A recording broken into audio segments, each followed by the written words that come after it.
আসসালামু আলাইকুম। আশা করি সকলে আল্লাহর রহমতে অনেক ভালো আছেন। আবার আমি আপনাদের সামনে চলে আসলাম নতুন একটি ভিডিও নিয়ে। আজকের ভিডিওটিতে আমি আপনাদের সাথে একটি পিএলপি ফাইল শেয়ার করব। পিএলপি ফাইলটি হচ্ছে 26শে মার্চ মহান স্বাধীনতা দিবস পোস্টার ডিজাইন। তো পিএলপি ফাইল লিংক আমি ভিডিও ডিসক্রিপশন বক্সে দিয়ে দেবো, সেখান থেকে আপনারা ডাউনলোড করে নেবেন। তবে ডাউনলোড করার জন্য 4 সংখ্যার একটি পাসওয়ার্ডের প্রয়োজন হবে। এই পাসওয়ার্ডটি সহ ভিডিওটিতে আরও 3টি পাসওয়ার্ড পাবেন, সেগুলো সংগ্রহ করে পিএলপি ফাইলটি ডাউনলোড করে নেবেন। এবং পিএলপি ফাইলটি এডিট করার জন্য ছোট্ট একটি অ্যাপ্লিকেশনের প্রয়োজন হবে। অ্যাপ্লিকেশনটি আপনারা প্লে স্টোর গিয়ে পিক্সেল অ্যাপ্লিকে সার্চ করলে পেয়ে যাবেন, অথবা আমি আপনাদের সুবিধার্থে ভিডিও ডিসক্রিপশন বক্সে লিঙ্ক দিয়ে দেবো, সেখান থেকে আপনারা ডাউনলোড করে নেবেন। তো চলুন কথা না বাড়িয়ে মূল ভিডিওতে চলে যাবে। তবে মূল ভিডিওতে যাওয়ার পূর্বে আপনার কাছে একটা রিকোয়েস্ট থাকবে, আপনি যদি আমাদের চ্যানেলে নতুন হয়ে থাকেন তাহলে সাবস্ক্রাইব করে পাশে থাকা বেল আইকনটি বাজিয়ে দেবেন সবার আগে আমাদের ভিডিওগুলো পাওয়ার জন্য। এবং আপনি যদি আমাদের চ্যানেলটি সাবস্ক্রাইব করে থাকেন তাহলে আপনাকে অসংখ্য ধন্যবাদ।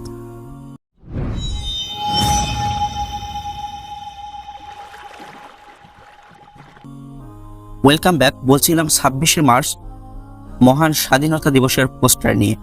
এখন আমি আপনাদেরকে দেখিয়ে দেব কিভাবে সেই পিএলপি ফাইলটি আপনি ডাউনলোড করবেন। ডাউনলোড করার জন্য আপনি সরাসরি আমার এই ভিডিও ডিসক্রিপশন বক্সে চলে যাবেন, সেখানে একটা লিঙ্ক দেওয়া থাকবে, সেটাতে আপনি ক্লিক করবেন, অথবা সেই লিঙ্কটি কপি করে যে কোনো একটা ব্রাউজারে চলে যাবেন। তো আমি ক্রোম ব্রাউজারে চলে আসছি, আপনি আপনার ইচ্ছা মতো যে কোনো একটা ব্রাউজারে চলে যাবেন। চলে যাওয়ার পর যে লিঙ্কটি কপি করেছিলেন সেটা এখানে পেস্ট করে দেবেন। তো আমি পেস্ট করে দিচ্ছি। পেস্ট করে দেওয়া হয়ে গেলে সার্চ করবেন। সার্চ করার সাথে সাথেই আপনার সামনে এরকম একটা ইন্টারফেস শো হবে। আমি ভিডিওতে যে পাসওয়ার্ডগুলো দিয়েছিলাম সেগুলো সংগ্রহ করবেন, এখানে দিয়ে দেবেন। এবং যারা ভিডিও ডিসক্রিপশনে থাকা লিঙ্কে ক্লিক করে আসবেন তাদের সামনে এরকম একটা ইন্টারফেস শো হবে, যেখানে আপনি পাসওয়ার্ডটা দিয়ে দেবেন। আমি পাসওয়ার্ডটা দিয়ে দিচ্ছি।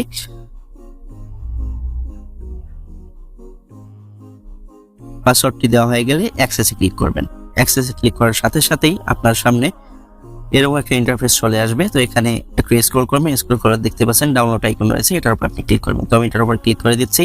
এটার উপর ক্লিক করার সাথে সাথেই এখানে আপনাকে 12 সেকেন্ড ওয়েট করতে হবে। 12 সেকেন্ড যখন শেষ হয়ে যাবে তখন অটোমেটিক্যালি এখানে ডাউনলোড বেশি উঠবে। তো ডাউনলোড বেশি ওঠার পর আপনারা ডাউনলোডে ক্লিক করবেন। ডাউনলোডে ক্লিক করার সাথে সাথেই আপনার সামনে এরকম একটা ইন্টারফেস শো হবে, অর্থাৎ আপনার ফোনে থাকা সকল ইমেল এখানে শো করবে। যে কোনো একটা সিলেক্ট করে ওকেতে ক্লিক করে দেবেন। ওকেতে ক্লিক করার সাথে সাথে আপনার সামনে এরকম একটা ইন্টারফেস চলে আসবে। তো ডান দিকে কর্নারে দেখতে পাচ্ছেন থ্রি আইকন, আপনি এটার উপরে ক্লিক করবেন। এটার উপরে ক্লিক করার পর ডাউনলোড অপশনে ক্লিক করবেন। ডাউনলোড অপশনে ক্লিক করার সাথে সাথে কিন্তু এই পিএলপি ফাইলটি ডাউনলোড শুরু হয়ে যাবে। তো দেখতে পাচ্ছেন পিএলপি ফাইলটি ডাউনলোড হয়ে গেছে অলরেডি। তো ডাউনলোড হয়ে গেলে আপনি সরাসরি আপনার ফোনে থাকা পিক্সেলab অ্যাপ্লিকেশনটিতে চলে যাবেন। পিক্সেলab অ্যাপ্লিকেশনটি চলে আসছে। পিক্সেলab অ্যাপ্লিকেশনটিতে আসার পর ডান দিকে কর্নারে দেখতে পাচ্ছেন থ্রি আইকন, এটার উপরে ক্লিক করবেন। এটার উপরে ক্লিক করার পর open.php ফাইল, এটার উপরে ক্লিক করবেন। এটার উপর ক্লিক করার পর .php ফাইল আপনি এটার উপরে ক্লিক করে দেবেন। তো আমি এটার উপরে ক্লিক করছি। এটার উপরে ক্লিক করার সাথে সাথে আপনি যে পিএলপি ফাইলগুলো ডাউনলোড করেছিলেন সেগুলো এখানে শো করবে। তো আমি এখন এই পিএলপি ফাইলটি ডাউনলোড করেছি। তো এটার উপর আমি ক্লিক করছি। এটার উপর ক্লিক করার পর ওপেন অ্যান্ড ক্লিক করবেন। ওপেন অ্যান্ড ক্লিক করার পর ব্যাক করে আসবেন। ব্যাক করে আসার পর দেখতে পাচ্ছেন এখানে কিন্তু পিএলপি ফাইলটি চলে আসছে। তো এখন পিএলপি ফাইলটির ফটো এবং টেক্সট আপনি কিভাবে চেঞ্জ করবেন, অর্থাৎ আপনার নাম কিভাবে চেঞ্জ করবেন, এটা করার জন্য লেয়ার আইকনে চলে যাবেন।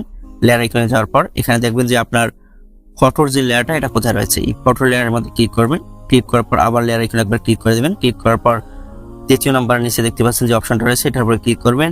সিলেক্টে ক্লিক করবেন। সিলেক্টে ক্লিক করার পর আপনি আপনার ফটোটা এখান থেকে সিলেক্ট করে দেবেন, অর্থাৎ আপনার গ্যালারিতে নিয়ে আসবে আপনাকে। এখান থেকে আপনি আপনার যে ফটোটা পছন্দ সেটাকে সিলেক্ট করে দেবেন। আমি একটা ফটো সিলেক্ট করে দিচ্ছি এখান থেকে।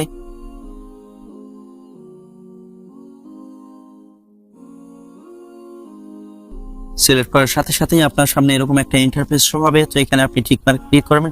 ক্লিক করার পর এই ফটোটিকে আপনি জায়গা মতো বসিয়ে দিবেন।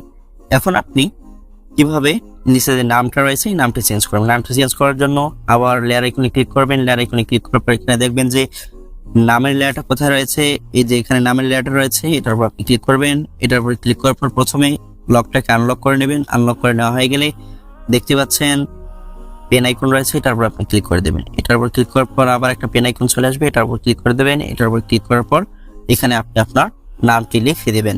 নামটি লিখে দেওয়া হয়ে গেলে ওকেতে ক্লিক করবেন। ওকেতে ক্লিক করে আবার লেয়ার ক্লিক করবেন। লেয়ারে ক্লিক করার সাথে সাথে দেখতে পাচ্ছেন যে এখানে কিন্তু নামটা চেঞ্জ হয়েছে।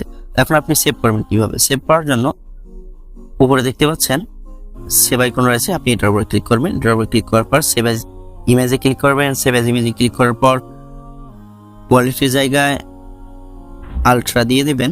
তো আলট্রা দিয়ে দেওয়ার পর সেভ টু গ্যালারিতে ক্লিক করবেন, তাহলে এই ফটোটি আপনার গ্যালারিতে সেভ হবে।